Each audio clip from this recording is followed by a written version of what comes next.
Assalamualaikum warahmatullahi wabarakatuh. Shalom, Om Swastiastu, Namo Buddhaya, salam kebajikan dan salam konstitusi.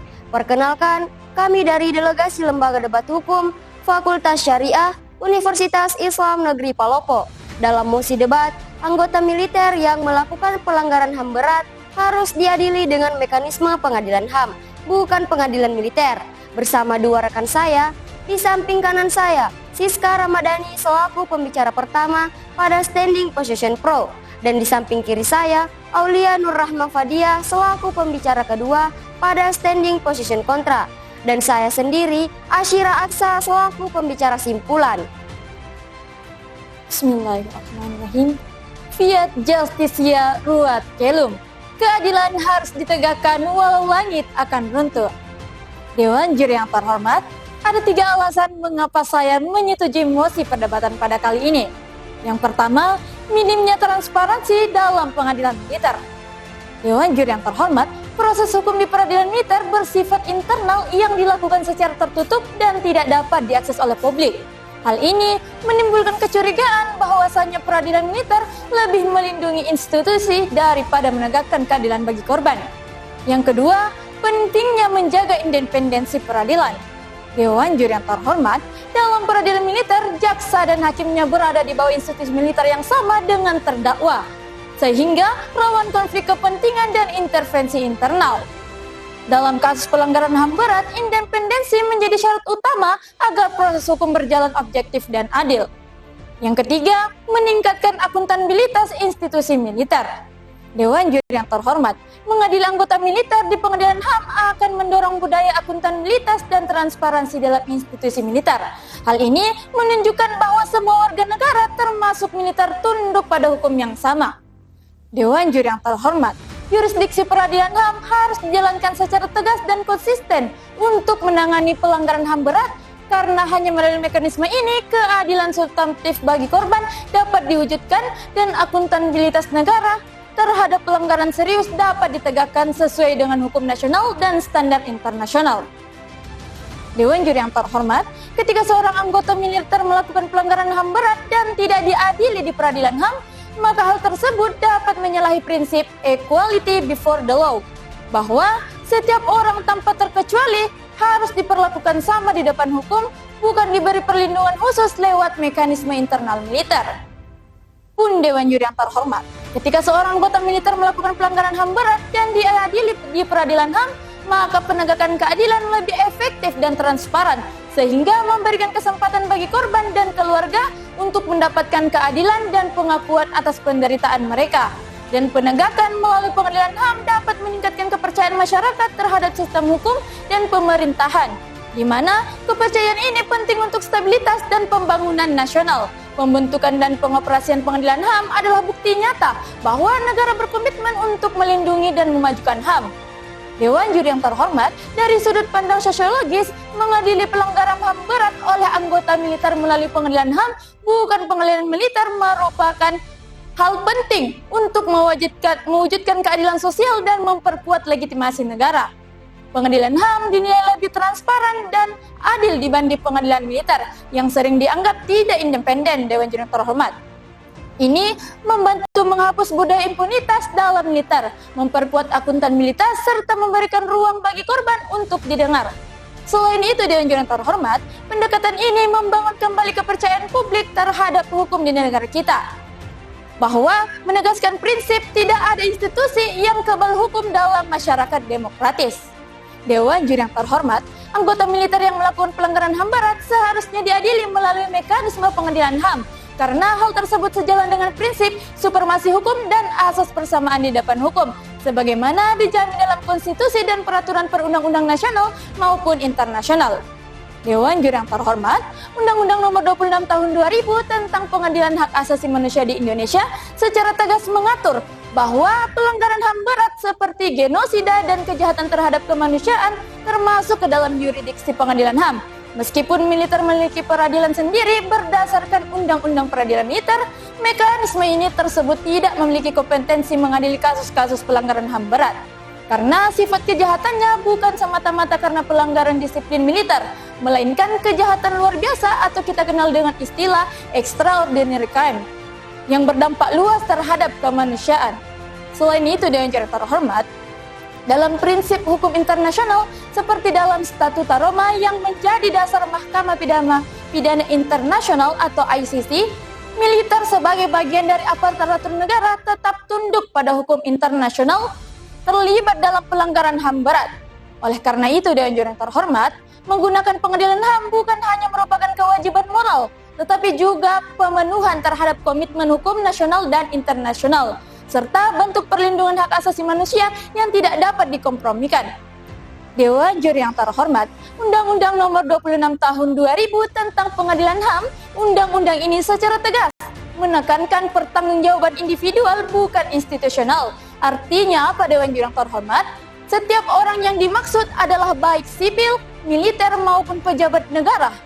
Peradilan HAM merupakan peradilan umum yang khusus terhadap pelanggaran HAM yang berat. Undang-undang ini hadir sebagai jawaban atas kebutuhan akan sistem peradilan yang mampu menangani kasus-kasus pelanggaran HAM berat. Dewan Juri yang terhormat, sesuai ketentuan hukum nasional, Undang-Undang Nomor 34 Tahun 2004 Pasal 65 Ayat 2 TNI mengatakan prajurit tunduk kepada kekuasaan peradilan militer dalam hal pelanggaran hukum pidana militer dan tunduk pada kekuasaan peradilan umum dalam hal pelanggaran hukum pidana umum yang diatur dengan undang-undang.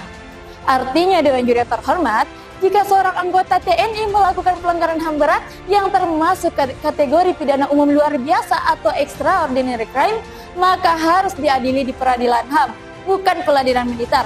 Dari sisi filosofis, mengadili anggota militer yang melakukan pelanggaran HAM berat melalui pengadilan HAM merupakan bentuk perwujudan dari prinsip dasar keadilan, martabat manusia, dan supremasi moral hukum.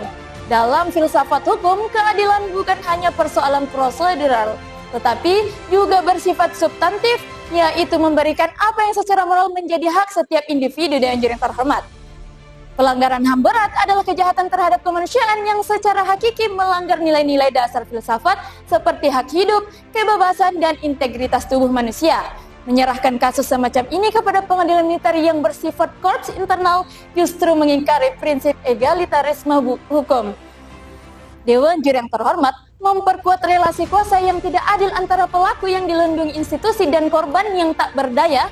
Dalam kerangka pemikiran filsuf seperti Immanuel Kant, manusia harus diberlakukan sebagai tujuan pada dirinya sendiri, bukan sebagai alat. Maka dari itu, Dewan Juri terhormat, negara membiarkan pelaku pelanggaran HAM diadili oleh institusinya sendiri, itu berarti memperlakukan korban sebagai alat pengorbanan demi stabilitas institusional. Oleh karena itu, Dewan Juri terhormat, secara filosofis pengadilan HAM menjadi arena yang lebih tepat untuk mengedepankan keadilan moral dan nilai-nilai universal kemanusiaan, serta menunjukkan bahwa negara berpihak pada nilai etik dan bukan hanya kepada kepentingan kekuasaan. Maka dari itu, dengan tegas saya menyetujui mosi perdebatan pada kali ini. Justitia est non legenda non deferenda. Keadilan tidak boleh merugikan siapapun. Dewan Juri yang terhormat, sebelum memasuki ranah argumentasi kami, izinkanlah saya terlebih dahulu untuk memaparkan bagaimana saya menolak mosi perdebatan pada kali ini dan urgensi penolakan mosi perdebatan kita pada kali ini. Yang pertama, dalam sistem hukum nasional Indonesia terdapat dualisme peradilan yang mengatur proses penegakan hukum terhadap warga sipil dan anggota militer. Undang-Undang Nomor 31 Tahun 1997 tentang peradilan militer memberikan yurisdiksi kepada pengadilan militer untuk memeriksa, mengadili, dan memutus perkara pidana yang dilakukan oleh prajurit TNI. Dengan demikian, Dewan Juri yang terhormat, ketika militer aktif melakukan pelanggaran kemudian diadili di pengadilan HAM, sudah jelas melanggar yudisial militer dan integritas hierarki militer itu sendiri. Yang kedua, sesuai dengan asas lex specialis derogat legi generali dalam asas perundang-undangan di mana aturannya khusus mengesampingkan aturan yang umum. Dengan demikian, Dewan Juri yang terhormat, peradilan militer sudah mengatur secara khusus termasuk mekanisme dan pertanggungjawaban atas tindak pidana yang dilakukan oleh anggota militer yang aktif dengan menjunjung prinsip keterbukaan, kedaulatan rakyat, dan menjamin proses hukum yang wajar. Ketiga, dengan pendekatan normatif yang digunakan dalam pengadilan HAM tidak sepenuhnya efektif dalam struktur operasional militer. Artinya apa, Dewan Juri yang terhormat? mengadili militer aktif di luar yurisdiksi militernya sendiri tanpa mempertimbangkan doktrin militer dapat memicu ketidakpastian hukum dan rules of engagement serta dapat menimbulkan ketidakadilan substantif dan melanggar prinsip kepastian hukum. Dengan menolak mosi perdebatan pada kali ini Dewan Juri yang terhormat maka akan mempertahankan kewenangan sistem peradilan militer, menjunjung tinggi prinsip lex specialis, menjamin kepastian hukum serta menghindari tumpang tindih peradilan dan mempertahankan keamanan nasional. Bayangkan saja Dewan Juri yang terhormat, jika militer aktif diadili di pengadilan HAM maka akan berpotensi menciptakan konflik yurisdiksi antara peradilan umum dan peradilan militer. Tak hanya itu Dewan Juri yang terhormat, ketika militer aktif diseret ke pengadilan HAM dapat beresiko proses hukum menjadi ajang politisasi. Karena apa? Seringkali perkara pelanggaran HAM mendapat sorotan media dan menjadi isu politik. Hal ini bisa mengganggu keadilan dan independensi peradilan. Memasuki bangunan argumentasi kami Dewan Juri yang terhormat, saya sekali lagi menegaskan saya menolak mosi perdebatan kali ini. Dengan berlandaskan sosiologis, militer merupakan institusi yang sangat bergantung pada solidaritas internal, kedisiplinan kolektif, dan kepercayaan hierarkis terhadap komando. Ketika prajurit aktif diadili di luar sistem yang mereka kenal dan pahami, contohnya laporan Komnas HAM tahun 2021 menyebutkan bahwa banyak prajurit menolak memberikan keterangan kepada penyelidik sipil karena merasa prosesnya tidak memahami realitas di medan tugas. Dengan demikian Dewan Juri yang terhormat, maka timbul perasaan pengkhianatan institusional yang bisa menurunkan moral pasukan secara luas dan menimbulkan stigma serta memberikan jarak antara militer dan masyarakat. Dari data tersebut Dewan Juri yang terhormat, bahwa pengalihan yurisdiksi dan pengadilan militer ke pengadilan HAM terhadap militer aktif dapat menimbulkan resistensi institusional, menghambat efektivitas penegakan hukum, dan mengurangi kepercayaan prajurit terhadap sistem peradilan. Oleh karenanya Dewan Juri yang terhormat, reformasi internal dalam sistem peradilan militer yang menjamin transparansi, akuntabilitas, dan penghormatan terhadap HAM lebih tepat dilakukan daripada memindahkan yurisdiksi ke pengadilan HAM. Dari kacamata yuridis Dewan Juri yang terhormat, dalam sistem hukum Indonesia, militer aktif tunduk pada peradilan militer berdasarkan dengan Undang-Undang Nomor 31 Tahun 1997. Sementara itu, pengadilan HAM diatur dalam Undang-Undang Nomor 26 Tahun 2000. Tetapi Dewan Juri yang terhormat, di mana undang-undang ini tidak serta-merta menghapus yurisdiksi pengadilan militer terhadap militer aktif. Maka yang menjadi rujukan argumentasi kami yaitu pasal 65 ayat 2 Undang-Undang TNI yang dimana menjelaskan bahwa prajurit tunduk pada kekuasaan peradilan militer dalam hal pelanggaran hukum pidana militer dan hukum pidana umum. Dan yang kedua, putusan Mahkamah Konstitusi nomor 22/PUU/11/2013 menegaskan bahwa perubahan yurisdiksi dari militer ke umum harus melalui revisi undang-undang yang sah, tidak dapat dilakukan secara sepihak oleh pengadilan HAM. Dan yang ketiga, dalam praktik internasional Dewan Juri yang terhormat, contohnya Amerika Serikat melalui Uniform Court of Military Justice, militer aktif tetap diadili di forum militer kecuali telah menjadi sipil atau pensiun. Maka dari itu Dewan Juri yang terhormat, dengan memindahkan yurisdiksi tanpa dasar hukum yang jelas akan menciderai proses due course of law, bertentangan dengan sistem hukum nasional dan melemahkan supremasi hukum itu sendiri. Dari kacamata filosofis, hukum tidak hanya soal legalitas, tetapi juga konteks dan nilai yang melandasi norma. Militer hidup dalam sistem nilai yang berbeda dari masyarakat sipil. Maka sangat disayangkan ketika nilai-nilai itu diadili oleh sistem yang tidak memahami konteks moral militer, maka dapat menimbulkan ketidakadilan substantif tidak tercapai. Menurut pemikir Michael Wurzel, dalam Just and Unjust Wars menyatakan bahwa pertanggungjawaban moral dalam perang dan konflik tidak bisa disamakan dengan norma masyarakat sipil. Oleh karenanya Dewan Juri yang terhormat, penilaian harus mempertimbangkan rules of engagement dan konteks operasional. Sedangkan menurut Aristoteles dalam konsep Wittgenstein menekankan pentingnya keadilan yang mempertimbangkan konteks khusus, bukan keadilan yang kaku terhadap aturan umum. Sekian dan terima kasih. Duralex, self-lex, hukum itu keras tapi itulah hukum. Dewan Juri yang terhormat, dalam mosi debat, anggota militer yang melakukan pelanggaran HAM berat harus diadili dengan mekanisme pengadilan HAM, bukan pengadilan militer. Dewan Juri yang terhormat, dari pihak kontra mengatakan bahwa militer aktif yang melakukan pelanggaran HAM harus tetap diadili melalui pengadilan militer, bukan pengadilan HAM. Karena beberapa alasan mendasar dari aspek yuridis, sosiologis, dan filosofis. Pertama, sistem hukum Indonesia menganut dualisme peradilan berdasarkan Undang-Undang Nomor 31 Tahun 1997 tentang peradilan militer dan Undang-Undang Nomor 26 Tahun 2000 tentang Pengadilan HAM. Dewan Juri yang terhormat memindahkan yurisdiksi ke Pengadilan HAM tanpa dasar hukum jelas melanggar prinsip lex specialis derogat legi generali serta mengganggu integritas dan hierarki militer. Kedua, pendekatan normatif dalam Pengadilan HAM tidak selaras dengan struktur operasional militer. Mengadili militer aktif di luar yurisdiksi internalnya dapat memicu ketidakpastian hukum, mengganggu prinsip due process of law, dan membuka ruang politisasi proses hukum karena tingginya ekspos media dan tekanan politik dalam kasus HAM. Ketiga, secara sosiologis, militer sebagai institusi yang menjunjung solidaritas dan komando internal akan mengalami resistensi dan penurunan moral jika diproses di luar sistem yang mereka kenal. Laporan Komnas HAM 2021 menunjukkan bahwa prajurit cenderung menolak proses penyelidikan sipil karena dianggap tidak memahami konteks medan tugas. Keempat, secara filosofis, sistem hukum harus mempertimbangkan nilai dan konteks.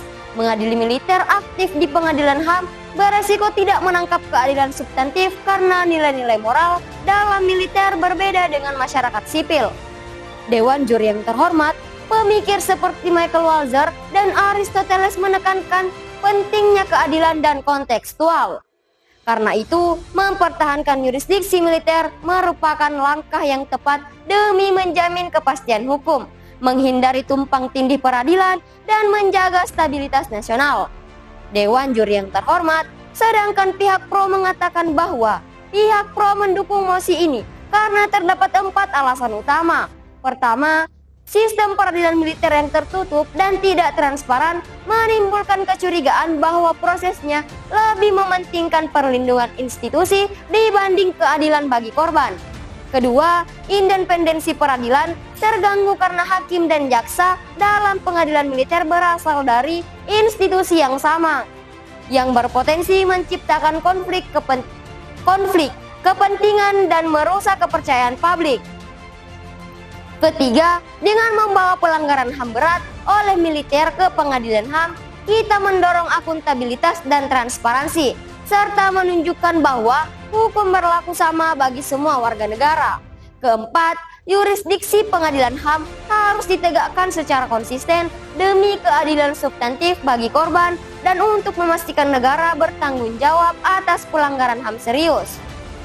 Dewan Juri yang terhormat, mengadili pelanggaran HAM dari kalangan militer di Pengadilan HAM menunjukkan penghormatan terhadap prinsip kesetaraan di hadapan hukum dan menjamin keadilan yang terbuka dan transparan yang penting bagi pemulihan korban serta kepercayaan publik terhadap sistem hukum. Secara sosiologis, ini memperkuat legitimasi negara dan membongkar budaya impunitas dalam institusi militer yang tertutup dan hierarkis. Pengadilan HAM juga berfungsi sebagai simbol komitmen terhadap HAM dan demokrasi.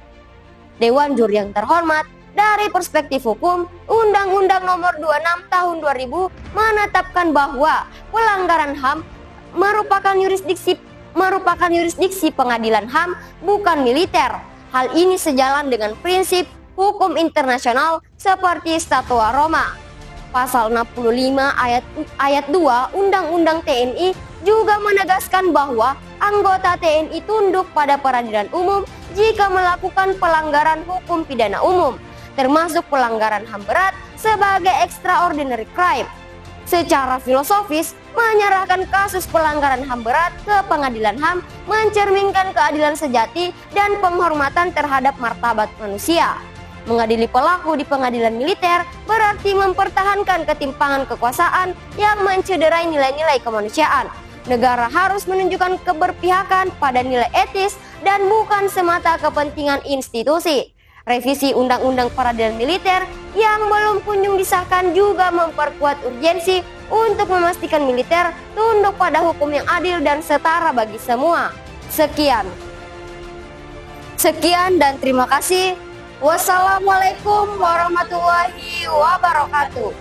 Lembaga Debat Hukum UIN Palopo, kritis solutif.